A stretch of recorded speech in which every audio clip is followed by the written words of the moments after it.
Aminareo ny ariavana ny fahasoavana sy ny fiadanana avy amin'Andriamanitra ray sy Kristy tompontsika. Ny tenin'Andriamanitra izay akatsika ny hafatra anio riavana ao anatin'izao vanim-potoana ny karemy izao dia ny Matio 10:20 ny andininy voalohany ka hatramin'ny 7. Toriteny izay nataon'i Jesoa mikasika ny amin'ny fanaon-drazana izay no resahana eto. Voalaza fa nisy Fariseo sy mpanora-dalàna nankeo amin'i Jesoa. Tsy hoe nitady an'i Jesoa izy ireo mba hiaino ny fampianarany, fa nankeo amin'i Jesoa izy mba ahitana izay hitsikerana azy, hitady izay fomba hamelezana azy. Tezitra ny Fariseo teto sy ny mpanora-dalàna, ireo mpitahiry sy fatra-panaja ny fombafomba mampanao jiosy. Raha nahita ny mpianatra Jesoa izay tsy nanasa tanana alohan'ny sakafo, fombafomba jiosy moa zany. Fa valiteny tsotra nataon'i Jesoa eto: fanontaniana, mivaly fanontaniana. Ary izy namalaka nanao taminy hoe: nahoana kosa ianareo manodidin'Andriamanitra noho ny fampianarana voatolotra anareo? Maika hitsikerany Fariseo, hainy tenany azy, tsy fantany fa izy koa dia mpandika ny didin'Andriamanitra. Anderiavana handray lohateny sika amin'izao tenin'Andriamanitra zao manao hoe ny tena mpivavaka marina. Manahoana moa zany tena mpivavaka marina zany? Ny tena mpivavaka marina riavana dia tsy mandeha am-pahazarana, tsy mandeha amin'ny fombafomba fotsiny ihany. Jesoa riavana raha tonga teto amin'izao tontolo izao dia tena hafa tokoa, tena niavaka ny fiainany. Tsy mba karazan'olona izay mpanara-drian'ny randrony izy hoe zao ny fanaony taole, zao ny fanaon-drazana. Misy moa ny fomban-drazana izay mbola tsy hita izay maharatsy azy, fa misy ny fomban-drazana efa hita izay maharatsy azy, dia efa tokony hialana, tahaka ny tenenin'i Jesoa eto. Jesoa dia tsy mba mpanara-drian-drano, tena nitaizany mpianana izy mba ho toa azy. Raha ny teny ny Fariseo manao hoe nahoana ny mpianatra ao tsy manasa tanana alohan'ny sakafo, tsy hoe mariky ny fahadiovana, tsy zany akory ny tena hevitry ny hoe alohan'ny sakafo dia misasa tanana sao dia misy mikrôba ny tanana. Tsy zany, fa fomba mampanao miavaka zany, fampianarana izay lovaina tamin'ny razana zany. Fa araka ny hevitry ny Fariseo riavana dia voan'ny fahaltona ny olona izay mihinana amin'ny tanana tsy misasa, tsy mahazo mamonjy fanampivavahana tahaka ny olona mihinana hena maloto izy na sakafo maloto. Ny verina mantsy fa voaloto tamin'ny fikasiana zavatra ny tanana ka mifindra amin'ny haniny zany, dia lasa maloto azy le olona mihinana azy.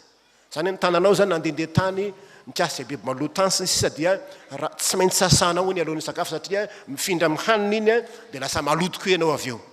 Zay ilay fombafomba zay, fomba fanao zay, fandehanana am-pahazarana. Dia ambaran'i Jesoa hoe tsy miditra amin'ny vavan'ny olona inge mampaloto azy, fa ny mivoaka avy amin'ny vavany, ny teny ratsy avy ao am-pony sy ny sisa. Tsy mandeha am-pahazarana, tahaka zany ny olona mpivavaka marina. Ary voalaza koa ny hoe tsy olona mpiatsara velatsy tahaka zany koa.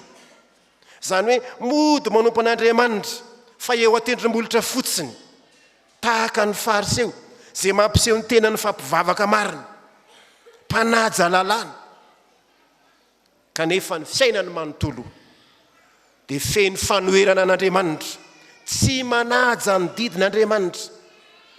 Fa io kosa ianareo _5 nazovy ny laza am'rainina am'reniny hoe efa fanatitra ao an'Andriamanitra zay rehetra tokony ho anareo azona soa amiko, dia tsy mba naja ny rainy akory izy, ka dia foananareo ny tenin'Andriamanitra noho ny fampianarana zay voatolotra anareo. 5 sy ny 6. Mpiatsara velatsy moa ny lazan'i Jesoa Kristy ny Fariseo sy ny mpanora-dalàna. Voalaza fa ny hoe ny 5 nazovy ny laza am'rainy sy ny reniny hoe fanatron'Andriamanitra zay rehetra tokony azona soa avy amiko, dia tsy mba naja ny rainy akory izy. Olay fomba fanao jiosy. Raha misy zanakalahy tsy te hiatra ny ray aman-dreniny, dia azony natao tsara, azony atao fanomezana masina ho an'ny tempoly ny vola tokony homena ny ray aman-dreniny. Zany hoe foana zany amin'ny didy hoe manajany rainao sy ny reninao. Raha misy olona tsy te hanampy ny ray aman-dreniny sahirana, dia mody miteny izy hoe efa nomeko an'Andriamanitra, efa voatokana ao an'Andriamanitra ny fananana tokony homeko anao. Dia foana ilay didin'Andriamanitra manao hoe manajany rainao sy ny reninao. Zany hoe mialokaloka ao anatin'izany fivavahana zany reto Fariseo reto. Rehefa tsy te hanampy ny ray aman-dreny, dia miteny hoe korbana moa le filaza azy amin'ny Marika 7. Andinin-Tsoratra masina ao an'Andriamanitra ny fananako, efa ny tompo io dia tsy afaka hanampiko anao tsony dada sy neny. Tsy akasitrahan'Andriamanitra ny avana malala ny mpivavaka tahaka izany. Ny didin'Andriamanitra tsy azo foanana, tsy azo atakalo fombafomba mampanao zay efa hita zay maharatsy azy. Tsy akasitrahan'Andriamanitra ny fiatsaram-belatsy. Fantatr'Andriamanitra ny ao am-pon'ny olona rehetra, azy sy azo takonana amin'ny fihetsika ivelany zany, amin'ny fomba ivelany zany. Manompo azy amin'ny fo marina, fa aza amin'ny fihetsika ivelany fotsiny ihany. Marobe ry havana ny didy zay napetraky ny mpampianatra jiosy ankoatra ny didy 10. Reo ihany moa ny voatanisy eo. Lasa ambony ny tenin'Andriamanitra azy reny indraindray, ka mampitandrina Jesoa eto. Ambony ny didin'Andriamanitra, aza mivavaka amin'ny fiatsaram-belatsy, aza mivavaka amin'ny fanaon-drazana fotsiny ihany, ka manadino ny tenin'Andriamanitra. Ry havana rehetra amin'ny tompo, na dia natolotry ny razana aza ny fitsi-piainana samihafa, na dia mety mahasoa zany, na dia mety mampirindra sy mandamina fiarahamonina zany, rehefa tsy mahaso intsony dia aleo elana. Maro ry havana fiarahamonina malagasy ny mbola misy re fomban-drazana e, rehefa mandevina tahaka an'izao hoe mandidiny 7 mifasana. Rehefa mitondra razana hono ny olona dia sy natoka kely ny pneu, tsy haiko inona ny dikan'iny, tsodrano tsona. Nefa ao anatiny mira ry Jesoa sy mba tantany, dia izany marina. Fomban-drazana tsy aza taony mandevina talata sy ny lakamisy e. Ary zany mbola mibaiko ny fiarahamonina ankehitriny. Ireny rehetra havana malala. Raha ampitaina ny tenin'Andriamanitra, ny tenin'Andriamanitra no ambony. Aoka tsisy didina fitsipika hafa ataontsika ambony ny tenin'Andriamanitra, fa miatsara belatsitsika. Raha ireny fomba mampanao reny mbola ataontsika ambony n'Andriamanitra. Ny fonao no sasao fa aza ny tananao, na madio aza ny tananao, nefa maloto ny fonao. Zava-pony zany. Tsy izay rehetra mahazatra akory dia mahasoa. Andeha anaiky mandrakariva ny fanavozany fanamasiny sika, zay tena mahasoa ny fiangonana kristianina. Miala amin'ny fiatsaram-belatsy, miala amin'ny fahazarana manara-pomba fotsiny ihany amin'ny fivavahana, ka mandeha ny olona dia mba mandeha. aza manao tahaka ny Fariseo sy ny mpanora-dalàna zay ambaran'ny tompo fa madio velany toy ny fasana ambody mitafy eo janak'ondry. Ny lalàna amin'ny lehibe fa tsy Jesoa Kristy. Ny fomba ivelambelany ny zava-dehibe aminy fa tsy Jesoa Kristy. Ny fanasatanana mamaika azy fa tsy ny fanasana ny fo. Amin'izao andro ny kare amin'izao rehefa malala. Andriamanitra ny tokony ekena mihoatra noho ny olona. Ataovy zava-dehibe aminao zany tenin'Andriamanitra zany, ny tenin'Andriamanitra irery ihany. Zany no aoka ho ankatoavinao.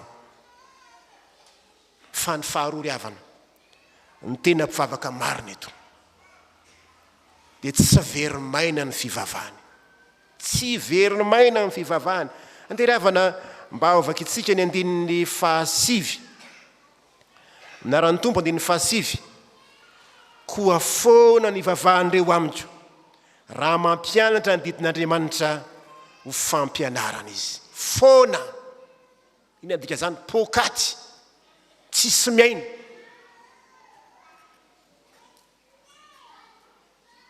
Loza ry havana no ateraky ny fivavahana feno fiatsaram-belatsihy. Foana ny vavahana reo amiko izy. To milaza zany hoe Andriamanitra dia tsy miaino ny vavaka izay olona mifikitra amin'ny zavatra mahazatra sy manara-pomba sy ny olona izay mivavaka amin'ny fiatsaram-belatsihy. Fa ny olona tena mivavaka marina aminy tokoa enon'Andriamanitra ny vavaka. Zay asana hatraminy. Telaza amintsika ry havana Jesoa eto. Fa zava-pona ny fivavahany izay mifikitra amin'ny fomba mampanao sy amin'ny endrika ivelany fotsiny ihany. La ny andro, la ny fotoana, la ny vola aman-karena. Hay tsy tonga ny amin'Andriamanitra akory ny vavaka zay atao. Lozy zany satria miezaka mifandray amin'Andriamanitra sika fa i Andriamanitra tsy miaino akory indrindra moa. Raha mifanohitra amin'Andriamanitra ny toetratsika. Ry havana rehetra ao amin'ny tompo. Tianao ve noho n'Andriamanitra vavaka? Tianao ve no akasitrahan'Andriamanitra? Aoka hivavaka amin'ny fo marina tokoa. Miala amin'ny fiatsaram-belatsihy sy ny fahazarana amin'izao andro ny karemy zao. Te hiaino ny vavaka ataontsika Andriamanitra. Kanefa alohan'izany miantso atsika hiova-toetra izy mba tsy hatonga atsika anatin'Andriamanitra amin'ny molotra fotsiny ihany araka ny voalazan'Isaia mpaminany eto. Tsy fandihanana mpahazarana. Ny olona toy izany tsy enon'Andriamanitra vavaka. Raha tianao noho n'Andriamanitra vavaka, ankatoavy ny didiny. Fa ny tena mpivavaka marina, Andriamanitra miaino ny fitarainana. Andriamanitra tsy lalo-dalovana. Manangatsika ry havana malala. Iaina amin'ny sitrapon'Andriamanitra. Atao votondrotra mpiainanao ny tenin'Andriamanitra.